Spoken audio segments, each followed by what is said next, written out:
tem informações, né, sobre dengue. A gente vai continuar atualizando esses casos aqui em Cascavel. Vamos continuar conversando, né, sobre as medidas adotadas e anunciadas hoje.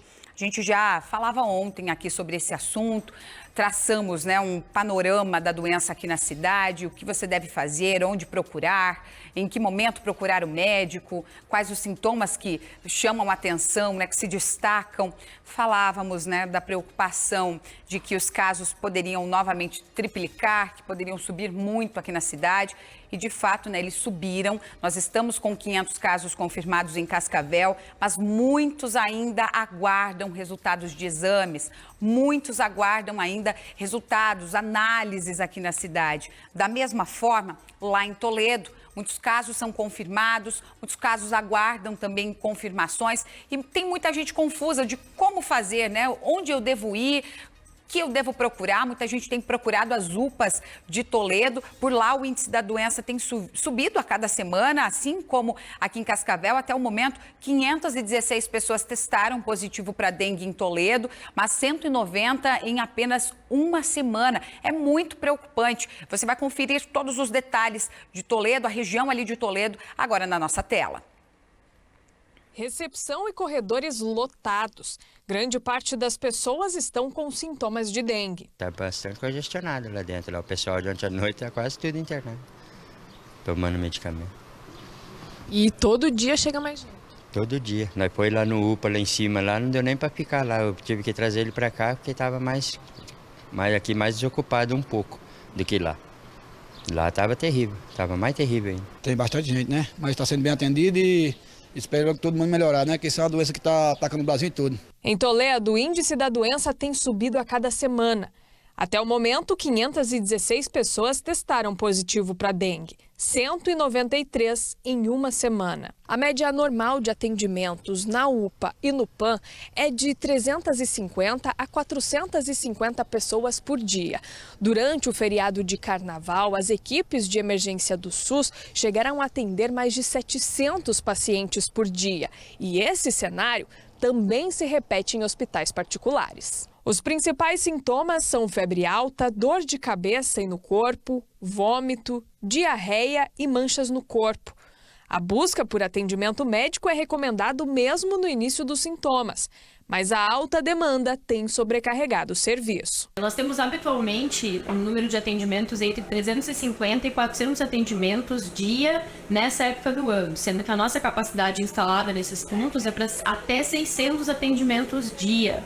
Entretanto, nós temos observado aí nos últimos dias, principalmente a partir do feriado do Carnaval, um número de atendimentos que tem ultrapassado 700 atendimentos dia.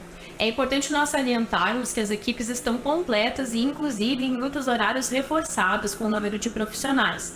Entretanto, o aumento no número de casos e de atendimentos tem gerado, sim, uma maior demora para que as pessoas possam ser atendidas nesses pontos. Ações de combate ao mosquito têm sido feitas nas regiões mais críticas de Toledo. Bairros como o Jardim América e Faquini, por exemplo, receberam o ecoponto itinerante e foram retiradas mais de 180 toneladas de lixo dos terrenos.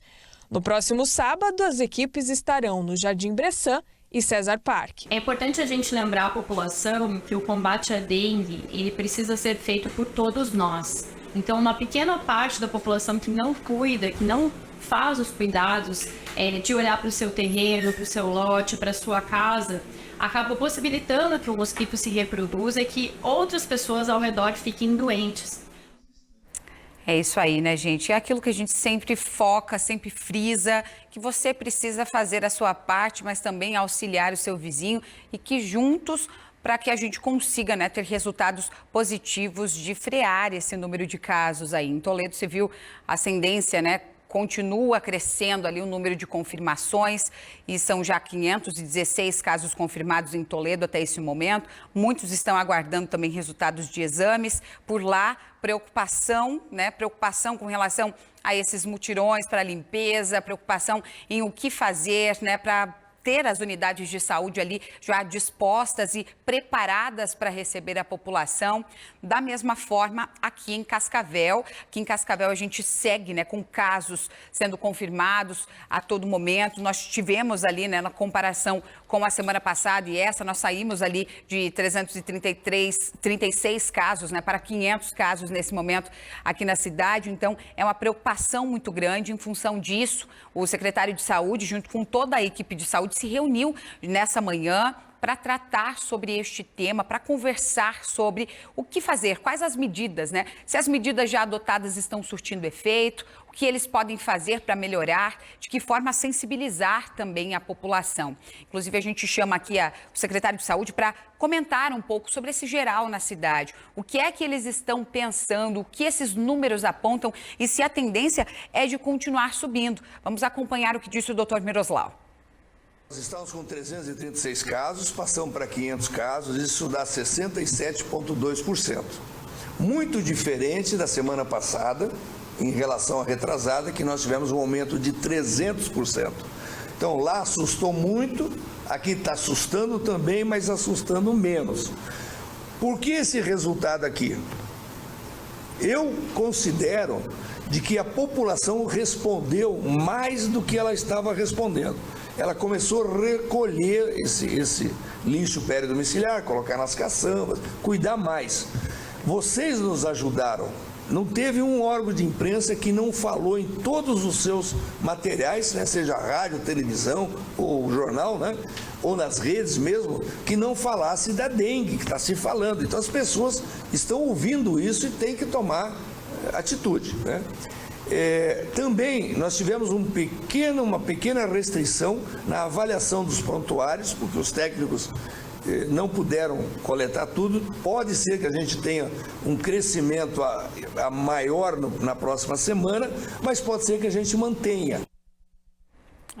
Tem que manter os cuidados, porque os números ainda preocupam. São muitos exames que ainda aguardam ser analisados. E como o doutor disse, né, a tendência é que pode ser, né, que na próxima semana sejam mais casos confirmados, porque as equipes não estão dando conta. Ontem a gente recebia aqui no estúdio a médica da Secretaria de Saúde de Cascavel, que cuida, né, desses números, que trabalha ali junto com os setores, e ela comentava, são muitos casos. A gente tem calhamaços de papéis, de documentos, de exames que a gente não consegue dar conta de analisar, porque mal terminamos uma pilha, chega outra. São muitos casos e pouca gente para trabalhar, poucas equipes, né, atuando, não dá conta desse número. Então, a gente segue também monitorando, seguimos ali monitorando esses casos e principalmente orientando você para que continue fazendo a sua parte. O secretário comentou ali, né?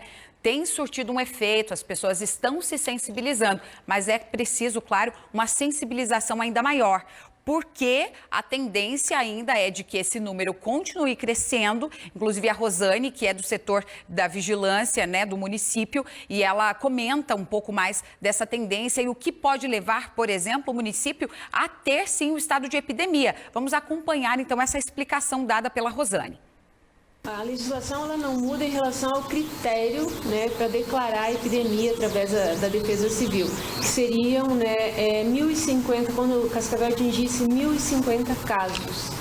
O que acontece? Se formos esperar atingir 1.050 casos para depois fazer esse enfrentamento, a gente perde o controle da situação. Então, nós trabalhamos com o canal endêmico, um gráfico que consta, né, nesse informe, né, e quando ele ultrapassa o limite superior, daí nós já classificamos como em estado de epidemia. Né? Ou seja, nós podemos, né, através de uma confirmação durante 4 semanas de elevação, que a gente fala assim, um crescimento sustentado de 4 semanas, que se mantém em crescimento, eu já consigo classificar daí ele como um estado, né, de epidemia, para a gente já estar alerta em relação aos sinais e sintomas clássicos da dengue e a quantidade, né, de casos que tem em determinada região. Então, por isso que a gente define esse diagnóstico clínico epidemiológico e não precisa do exame para confirmar.